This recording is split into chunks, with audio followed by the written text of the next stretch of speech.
Assalamualaikum warahmatullahi wabarakatuh. Perkenalkan, nama saya Syafika Amalia, NIM 19234098, Prodi Perpustakaan dan Ilmu Informasi Universitas Negeri Padang. Pada kesempatan kali ini saya akan menjelaskan mengenai materi dari mata kuliah Manajemen Koleksi yang dibimbing oleh Ibu Gustina Erlianti, Eskum MIP. Baiklah, dari kata manajemen koleksi saja kita sudah mengetahui bahwa hal ini berhubungan dengan perpustakaan. Maka sebelum masuk kepada materi manajemen koleksi, kita harus mengetahui terlebih dahulu apa yang dimaksud dengan perpustakaan dan hal-hal yang mendukung perpustakaan seperti pemustaka dan pustakawan. Pertama kita akan membicarakan mengenai perpustakaan. Dalam Undang-Undang Nomor 43 Tahun 2007 menyatakan bahwa perpustakaan merupakan institusi yang mengelola baik itu karya cetak, karya tulis, karya rekam secara profesional dengan sistem yang baku guna memenuhi kebutuhan pendidikan, penelitian, pelestarian, informasi dan rekreasi bagi pemustakanya. Sedangkan pemustaka merupakan orang yang menggunakan atau mencari informasi dari koleksi yang disediakan oleh perpustakaan. Untuk hal itu, maka perlu dibantu oleh seorang pustakawan, yaitu orang yang akan membantu pengguna dalam mencari atau menemui informasi yang dibutuhkannya. Setelah kita mengetahui mengenai perpustakaan, pustaka dan pustakawan, maka kita akan membahas mengenai hal penting yang harus ada di dalam perpustakaan, yaitu koleksi. Koleksi merupakan segala bentuk media informasi, baik itu cetak, non-cetak, rekam ataupun karya tulis. Contohnya seperti buku, majalah, koran, disertasi, skripsi, CD, kaset, piringan hitam, peta, globe, brosur, dan lain sebagainya. Setelah kita mengetahui mengenai hal koleksi, maka untuk menjaga eksistensi dari suatu perpustakaan perlu diadakannya pengembangan koleksi, di mana pengembangan koleksi ada memperbanyak jumlah koleksi tapi menekankan pada kualitas dan kuantitasnya. Jadi bukan hanya banyaknya saja, tapi pengembangan koleksi juga berpatokan pada kualitas dari koleksi yang diadakan. Dalam proses pengembangan koleksi maka terdapat komponen-komponen yang mendukung. Yang pertama yaitu analisis kebutuhan pengguna, di mana perpustakaan akan terlebih dahulu menilai atau mengadakan kegiatan evaluasi mana koleksi-koleksi yang banyak dicari atau dibutuhkan oleh penggunanya.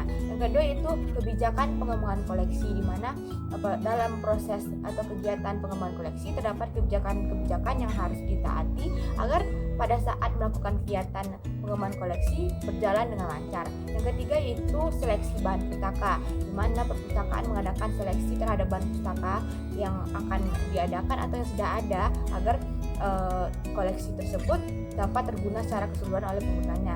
Yang keempat yaitu pengadaan dari koleksi.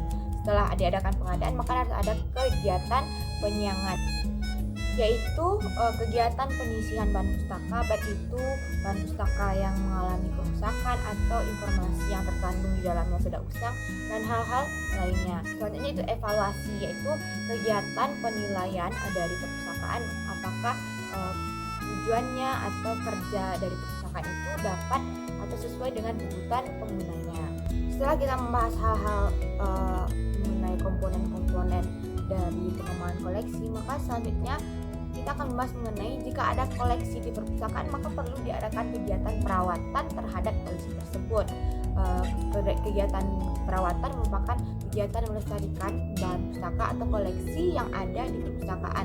Contohnya seperti reproduksi kembali koleksi, penjilidan, laminasi, atau perawatan dari faktor-faktor yang merusak koleksi, baik itu faktor lingkungan, manusia, bencana, atau kondisi fisik dari koleksi.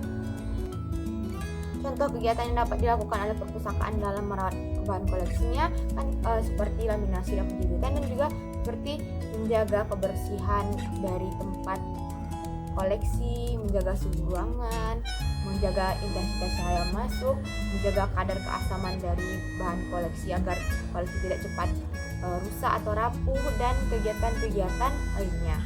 Untuk terus menjaga eksistensi perpustakaan, maka perlu diadakan kegiatan pengadaan bahan koleksi. Pengadaan bahan koleksi ini dapat diperoleh dari pembelian buku, baik itu melalui toko buku, penerbit ataupun agen buku, dan juga dapat diperoleh melalui pemberian hadiah yang diberikan baik itu dari pihak pemerintah, swasta maupun pribadi. Di sini saya akan mencontohkan bagaimana sirkulasi dari pengadaan buku melalui pembelian di salah satu sekolah. Jadi kegiatan yang pertama yaitu pengajuan surat pengadaan dari staf pustakawan kepada kepala perpustakaan atau kepada kepala sekolah. Setelah itu akan diberikan data-data buku yang dipesan, dan kegiatan selanjutnya itu rekapitulasi dari data bibliografi koleksi yang akan dipesan. Maka langkah selanjutnya akan diadakan pemesanan koleksi baik itu kepada toko buku, penerbit ataupun agen. Untuk lebih jelasnya kita akan melihat bagan berikut ini.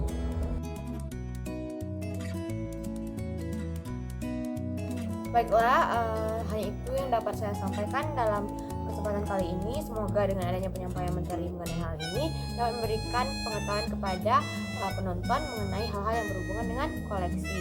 Saya mengucapkan terima kasih dan mohon maaf apabila dalam penyampaian terdapat kesalahan. Assalamualaikum warahmatullahi wabarakatuh.